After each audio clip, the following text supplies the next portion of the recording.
ये आपके पास रिक्वायरमेंट्स है सारी।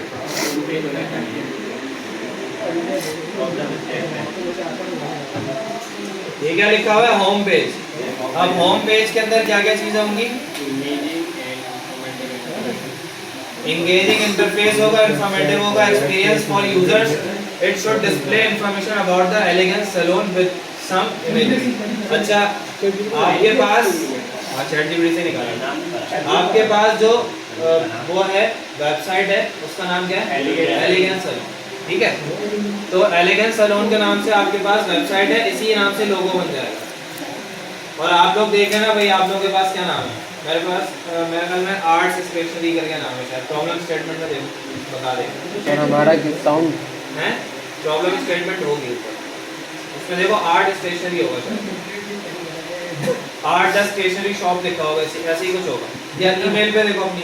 अच्छा, अब उसके बाद यूजर ऑथेंटिकेशन और एक्सेस कंट्रोल, इसमें क्या है? सिंपल वही रोल एडमिन का कितने है। रोल्स हैं? एडमिन का 3 है। कौन कौन से? बस ये 3 रोल्स हैं, इन सब की अलग अलग एक्सेस परमिशन होंगी, इन सब के अलग अलग रोल्स होंगे। ठीक है। अच्छा, user should log in securely using user name email, वही सिंपल ऑथेंटिकेशन सिस्टम बनाना है। यूजर का लॉगिन, यूजर की तो होगा ये, इन के अलावा यूजर तो वो वेबसाइट पे विजिट कर रहा है तो ना, लॉगिन तो करना पड़ेगा ना उसको। हाँ, ऑथेंटिकेशन तो होगी ना, 4 होगा, रजिस्ट्रेशन लॉगिन होगा, लेकिन जो काम है ना वेबसाइट के अंदर, जो काम है वो 3 के रोल्स अलग है। 3 वेबसाइट के अंदर जिनका काम है उनके 3 रोल्स हैं, admin, receptionist, stylist. Template search कर लो, अकेला वो कर रहा है, तुम लोग क्या कर रहे हो? इसको बताओ नहीं अपने लोग। Users can view available time slots for different services. अच्छा, अब टाइम स्लॉट्स के हिसाब से अपॉइंटमेंट आपका स्केड्यूल होगा। अदरवाइज अगर कोई स्टाइलिस्ट उस टाइम पे अवेलेबल नहीं है तो अपॉइंटमेंट उसका बुक नहीं, अपॉइंटमेंट उसका बुक नहीं हो सकता उस स्टाइलिस्ट का। हाँ, हो सकता है अवेलेबल स्टाइलिस्ट दूसरा, ठीक है, क्योंकि जब यूजर आएगा अपॉइंटमेंट लेने के लिए तो पहले तो वो स्टाइलिस्ट देखेगा, नहीं पहले तो स्टाइलिस्ट देखेगा ना।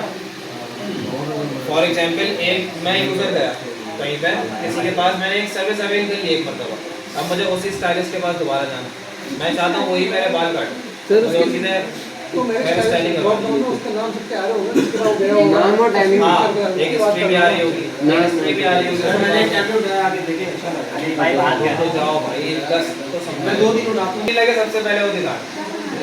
फॉर्म बनाएंगे सर इसका, अपनी डेटा शेड्यूल करेगा ना अपना, हम बता देंगे कैसे अवेलेबल है। हाँ ना, फॉर्म पे जब जाएगा, जब उसके बाद स्टाइलिस्ट आ रहे होंगे सारे, जैसे फॉर एग्जांपल 3-4 स्टाइलिस्ट दिखा दिया आपके सामने, तो उन्होंने देखा, प्रोफाइल देखी, एक्सपर्ट है क्या है, मेरे ख्याल में उसकी भी कैटेगरी होंगी इसमें कि एक्सपर्ट है, प्रोफेशनल है, क्या है, अलग अलग स्टाइलिस्ट होते हैं ना।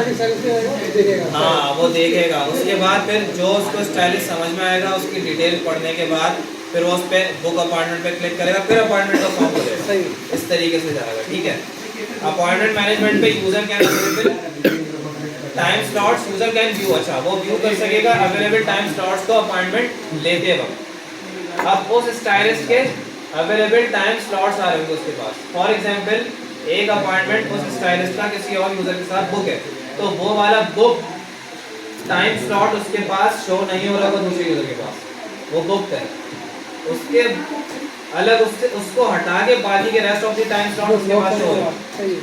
समझ में आ गई बात? लॉजिक समझ में आ गई? तो ये क्लिक करेगा तभी आएगा। चप्पल है नहीं ये